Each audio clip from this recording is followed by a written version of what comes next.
6. A Journey to the Distant Past. As I write this chapter, I am aware of the reactions I am about to provoke. Good friends who love me in spite of my eccentricities and strange ways may finally conclude that I have gone mad and, in their kindness and concern, will try and persuade me to see a good psychiatrist. Some may dismiss it as bunkum and some as hallucinations, but I have to unburden myself of my memories. So whilst you read, if you do feel like reading it all, just remember that this is a wondrous world outside the confines of ordinary reasoning, which only has the 5 senses to rely on. My earliest, almost clear, memories of a past life go back thousands of years to the times of Sri Krishna, the Yadava hero and divine manifestation. My father, the Rishi Vishnupada, and I, his only daughter Indumati, lived on the outskirts of the city of Indraprastha. We lived in a mud-walled, thatched kutir cottage in the forest that bordered the banks of the Yamuna, in the midst of beautiful flowering trees and creepers. Deer and peacocks wandered around freely. My mother Renuka had died at childbirth, and I was brought up by my father, with the help of the wives of other rishis who lived in the forest. Being his only child, I was pampered by my father, who loved me immensely. He treated me like a son and initiated me into the study of the Vedas, the chanting of the Gayatri mantra, and the practice of Abhyasa yoga according to the Yajnavalkya sutras. My father came from the same family as Dronacharya, and though a Brahmin, had learnt archery and horse riding before he had retired into the forest to become a rishi. He taught me both archery and riding, and I learnt to ride on wild horses. We led a peaceful and joyous life in Shrungavana with the other rishis and their families. As a Rishiputri, I led a chaste and disciplined life, and by the time I was 16, was well accomplished in the study of the Vedas and Vedangas, including astronomy and related subjects. On the eve of my 16th birthday, my father, sitting under an ancient peepal tree that stood nearby, said words that would change the course of my life. These were his words: "My child, the great divinity called Mahavishnu has manifested himself in the form of a dark-complexioned boy belonging to the Yadu clan, in the little town of Gokula, near the Brindavan Grove. At the moment, he is running around and playing with the gopas and gopis, cowherds and cowgirls, but great events are scheduled to be set in motion by him. The great battle of Kurukshetra will be fought by the Pandavas and Kauravas, in the midst of which Krishna, as he is known, whilst acting as charioteer to Arjuna, one of the Pandava brothers, will teach him and give the world the simplified teaching of the Upanishads. After Krishna's physical demise, the dark ages of Kali will begin, where men will have short lives and, except in rare cases, lose the capacity to penetrate the mysteries of nature or understand the Vedas. I feel my life will soon come to an end. Before that happens, I wish to travel to Brindavan with you. I might not reach there, but you will. There you will meet Krishna. After that, what happens, he knows and I don't. So get ready to leave in the next 2 days. We will inform no one here. Keep the plan secret." 2 days later, one early morning, we started on our journey. It took several days. Sometimes we found food and shelter in hermitages or in the houses of householders, and sometimes we had to spend our time in the open, under the trees, and eat whatever fruits and nuts we found. Twice, we were caught in heavy rains and chilly winds. 3 days short of Brindavan, my father took seriously ill.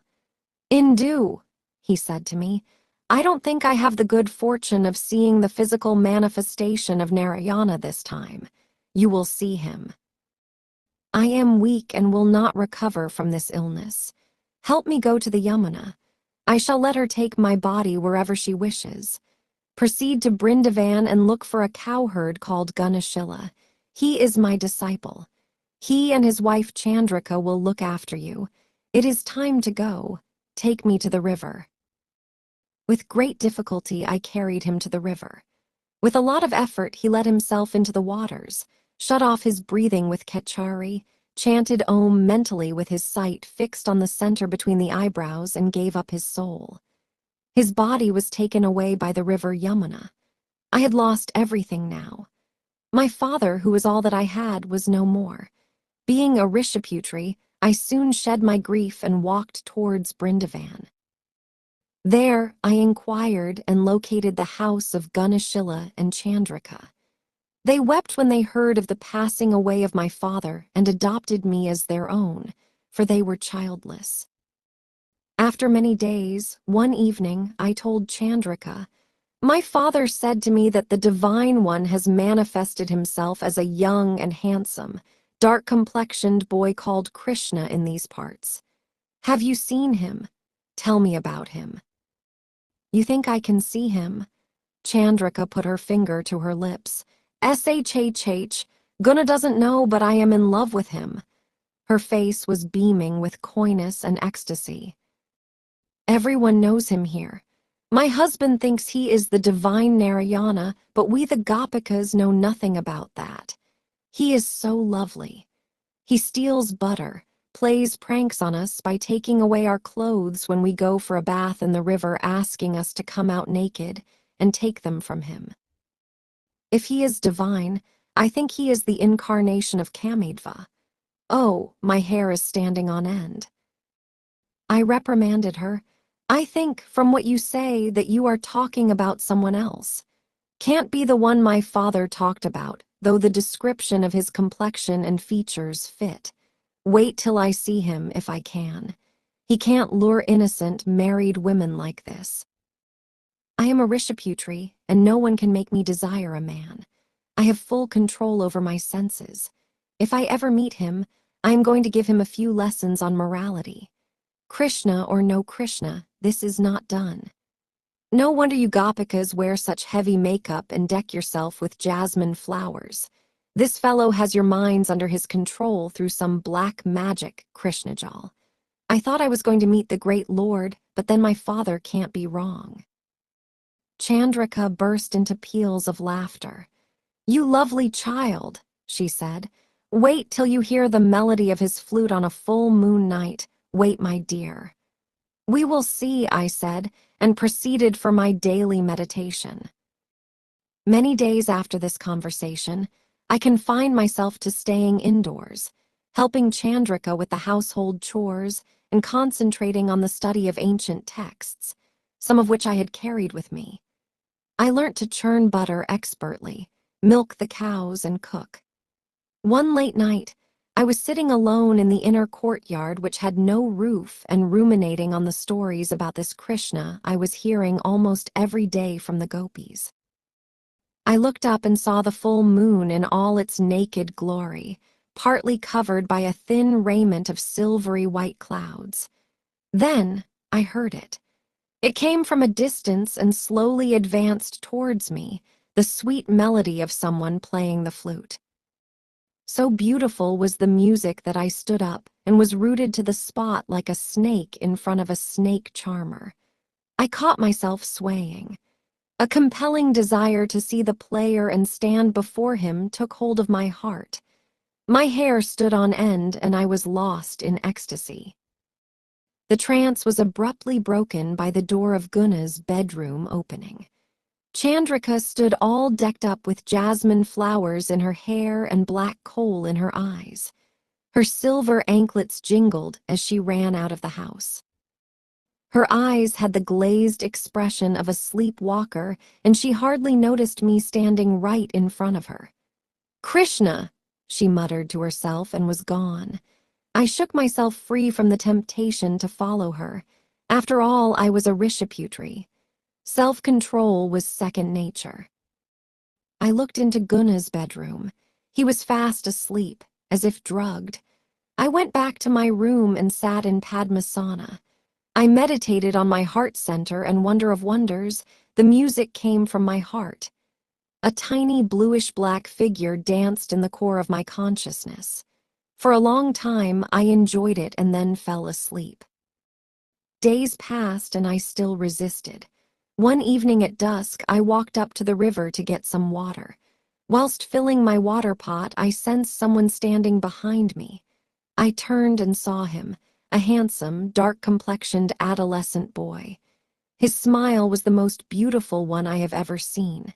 He stroked my right shoulder and said, "Tonight is a full moon night. Come." Then he walked away. I returned home and confided what had happened to Chandrika. "Ah," she said, "I knew this would happen. Now come and get ready. Come." Chandrika dressed me up, applied kohl to my eyes, painted my lips, decked me with jewelry, fixed jasmine flowers in my hair, applied sandal paste on my body, and as soon as the moon came up above, led me to the grove. The music of the flute filled the air. I walked towards the source and came to the center of the grove. Chandrika was left behind. I was alone, except for the full moon which was witness. From behind an ashoka tree, he suddenly appeared. He looked resplendent in yellow silk, a peacock feather stuck in his hair. "Indu," he whispered, "come close to me. I am the one who dwells in your soul." All my thoughts of being a distinguished, chaste daughter of a rishi left me. The divine fragrance, the tenderness, the love, the security. Oh, ecstasy that cannot be defined, I was lost in him. "Rishiputri," he teased me, "so now you are a gopi. Come, let's sit and talk. I need to tell you something, wake up from your trance." He led me to a rock sheltered by tall trees. "Sit down," he said and sat beside me. "The culmination of your austerities in many lives has now brought you to me. You have now enjoyed my intimate embrace, but much more needs to be done. You still have many unfulfilled desires. Go to Mathura to the hermitage of Rishi Dyanashila. He will accept you as a resident. Spend some years in austerities. When the great Kurukshetra war commences, disguise yourself as a soldier and fight on the side of the Pandavas. Your skill in archery and horse riding will be of great help. You will die in battle, and I shall appear before you as your soul departs. After a long interval, you will be born in the family of my descendants as a warrior king in a desert kingdom. There, I shall send you a great siddha, a manifestation of myself, who will become your guru and guide you towards further spiritual evolution. Go now, my dear, and remember I have embraced you and held you close to my heart." Having said that, he vanished.